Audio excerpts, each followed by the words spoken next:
la Maïlor, il existe une perception très négative de ce rapprochement entre la Chine et l'Afrique. Certains n'y voient qu'une exploitation de l'Afrique par la Chine. Que faut-il en penser? Alors écoutez, ceux qui profèrent ces accusations, qui ne sont pas nouvelles, n'ont-ils jamais eu d'intérêt économique à défendre? Et surtout, quelles sont les réponses que eux-mêmes, ces accusateurs, ont apportées pour répondre à leurs propres intérêts économiques? Je crois qu'il faut commencer par cela. On peut se demander aussi si leurs méthodes, en tout cas s'ils pensent que leurs méthodes sont plus valables que les méthodes employées aujourd'hui par la Chine. Est-ce que ces méthodes sont plus respectueuses des peuples, respectueuses de leurs ressources, respectueuses de la souveraineté de ces États-là, africains, et quelle est aujourd'hui surtout la situation des pays africains qui ont été exploités par ces anciennes puissances coloniales. Alors, soyons sérieux, je pense, il faut poser les bonnes questions et il ne faut pas oublier que la Chine, vraiment une chose lui tient à cœur, elle ne conçoit pas son propre développement du fait de tous les liens historiques qui la lient à l'Afrique, elle ne conçoit pas son développement et son indépendance sans le développement et l'indépendance des pays africains. Je crois que c'est une chose très très importante qu'il faut garder en mémoire. La Chine considère qu'elle ne peut pas se développer durablement si l'Afrique est laissée pour compte. Et Lama Elor, pour vous, comment interprétez-vous ces allégations liant les activités des Chinois en Afrique au néocolonialisme? Alors bon, comment comprendre ce genre d'accusation? D'abord, je crois qu'il faut revenir sur les relations internationales globalement.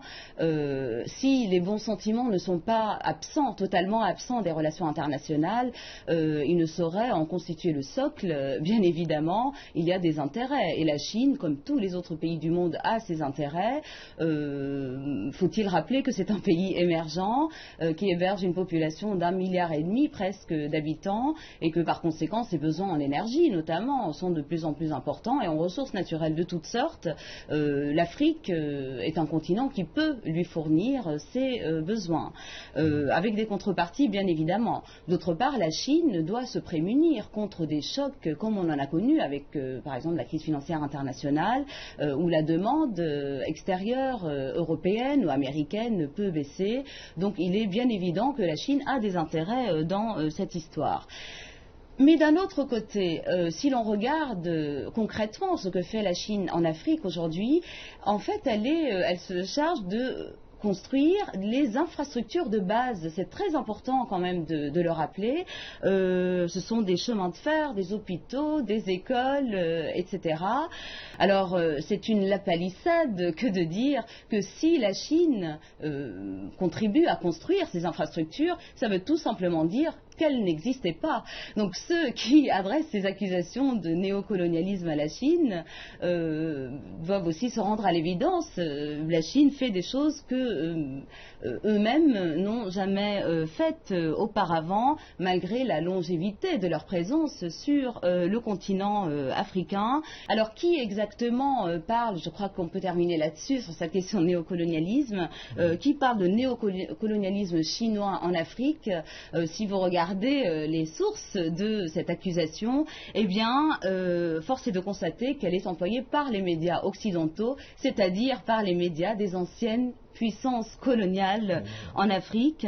Donc ça révèle un petit peu la peur de ces anciennes puissances de perdre un peu de terrain sur ce continent. Mais là, Maïlor, quels sont les principaux obstacles qui freinent l'avancée, le développement du continent africain?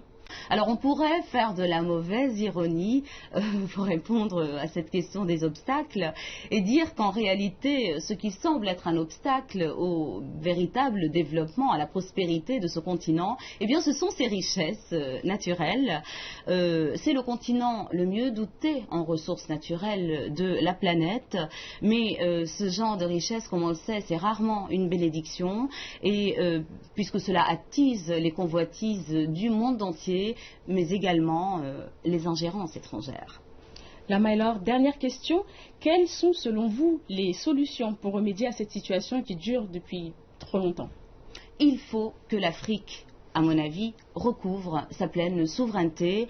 L'Afrique aujourd'hui, je pense, est en butte à ces vieux démons avec les anciennes puissances coloniales. Ce n'est pas un continent, on ne peut pas l'appeler ainsi, indépendant aujourd'hui, puisque ces anciennes puissances, comme on le sait, notamment par des traités signés, s'arrogent des privilèges, notamment en établissant sur le continent et dans nombre de pays des bases militaires, en faisant venir des troupes et puis même des conseillers dans le secteur politique, dans les gouvernements. Ensuite, vous avez un colonialisme financier. L'Afrique, si riche, encore une fois, eh bien, c'est le continent le plus endetté aujourd'hui au monde. C'est une chose qui n'est pas normale, si l'on peut dire. Et puis, il y a évidemment, autre preuve de ce manque de souveraineté, les interventions armées répétées et qui ne cessent de se répéter ces derniers temps d'ailleurs. Alors, comment en sortir? À mon avis, il faudrait mettre en avant 2 points. D'abord, diversifier les partenaires commerciaux, c'est essentiel. Ce que l'Afrique est en train de faire d'ailleurs actuellement, notamment avec la Chine, avec l'Asie dans un sens large.